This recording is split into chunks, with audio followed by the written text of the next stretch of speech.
Hello there, all of you beautiful peoples of the interwebs, and welcome to Music Time, which for those of you who don't know, is, a time where I talk about music. And today is a special day, because it is a birthday to be celebrated. This is the 19th birthday of the album His and Hers by Pulp, or anniversary, I guess you could call it an anniversary since it's never actually born. It was released 19 years ago today, which means if it was a Canadian citizen, it could start drinking and everything. Anyways, so it's their fourth studio album. It released back in 1994. And remember 94? Those are the days. I have good memories from 1994. Or at least I would if I was born then, which I wasn't. But still a good album. Anyway, so without further ado, I'm going to be reviewing His and Hers. So one of the things I have notes right here also. They're very nice. So one of the things that this album deals with, which actually a lot of Pulp's work deals with, are things like sexuality, jealousy. There's some revenge in there.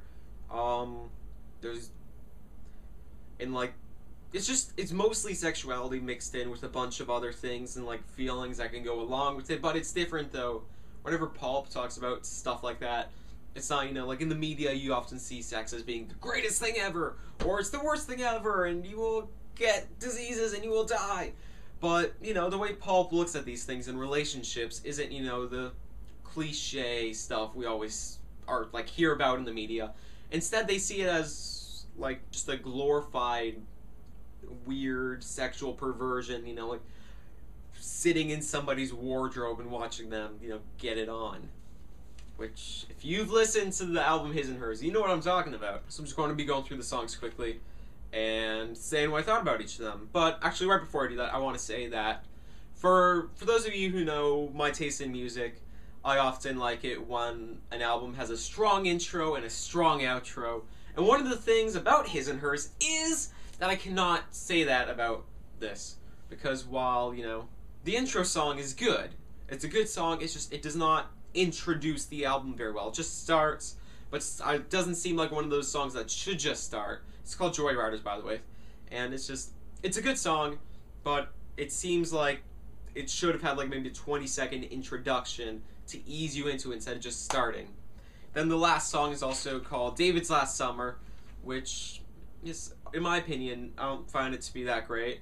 I find it to be the weakest song on the album, although to be fair, all the other songs on the album are amazing. I love them all. They're very good. I'm a huge fan of Pulp. Anyway, so that was the first song, Joyriders, like I said.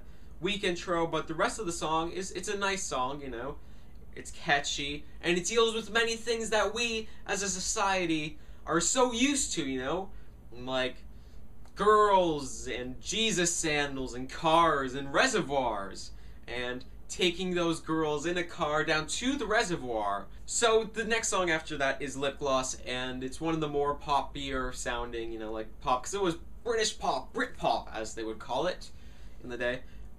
It's, it's more of a pop song, Lip Gloss is, but the thing about it is it's not like, the generic pop song we hear on the radios today. It's like, ooh, I'm going to kiss a girl and we'll go to Harvey's.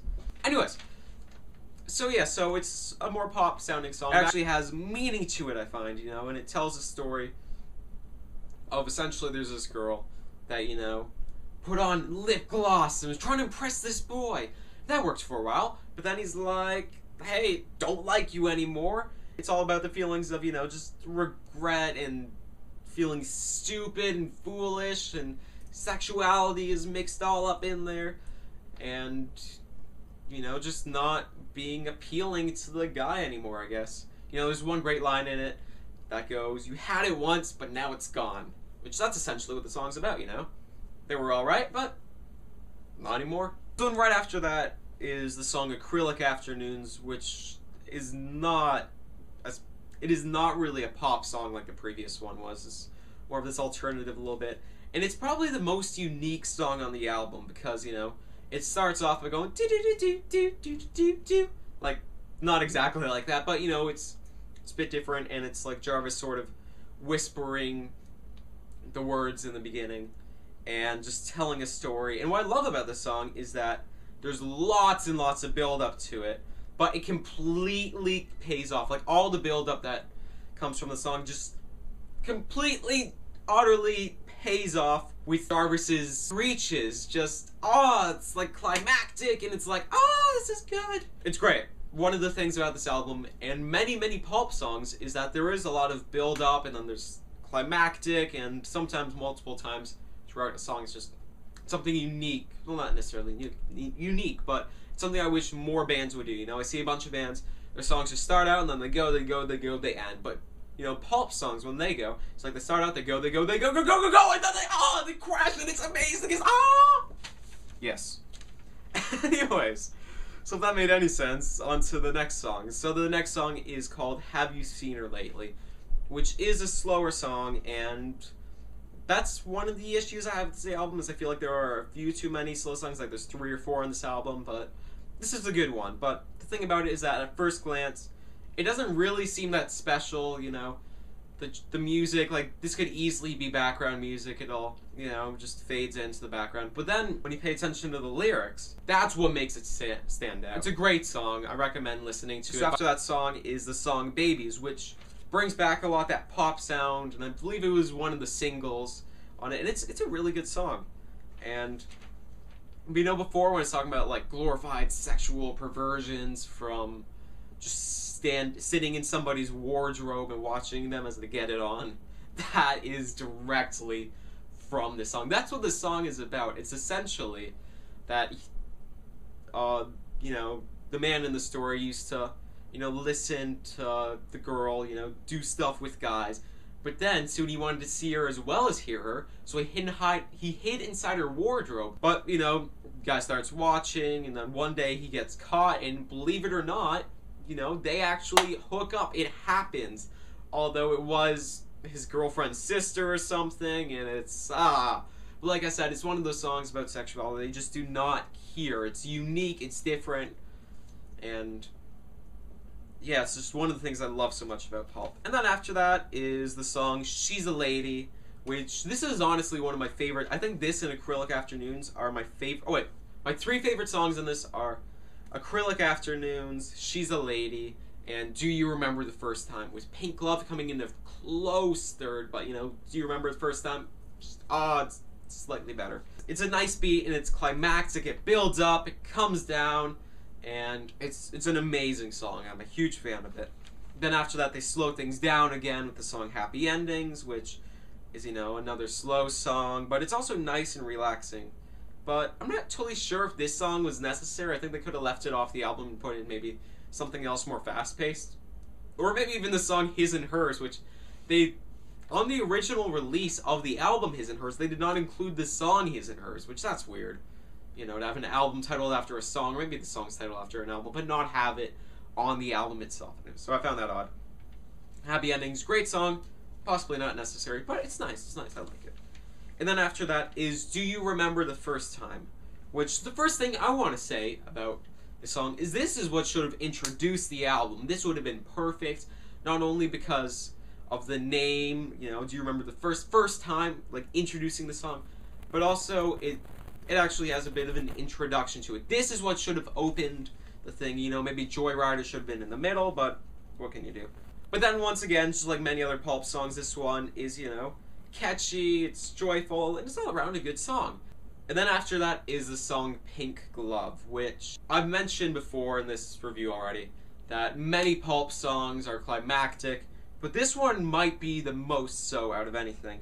And it's, you know, because it builds up, and then once again, just, it's great. But it's weird because with the climax, isn't, like, they keep the song going for another, like, minute or half a second, or minute, or, like, half a minute. I found that a bit odd. But yeah, it's a great song, and it's about conforming and giving up who you are just for, you know, some person. And there's this great line in it that, you know, displays this. It says, so what should you do? Should you stop being you just to be who he wants you? Which, yeah.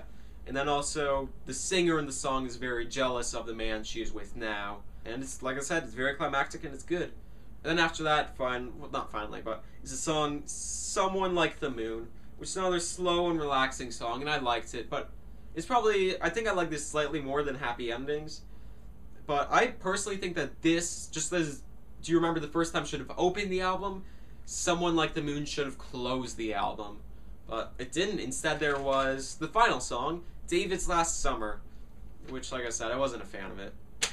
Anyways, yeah, so all in all, it is an amazing album, and I would give it probably like a 9 out of 10. Or maybe a high 8, I'm not sure. Either a 9 or a high 8.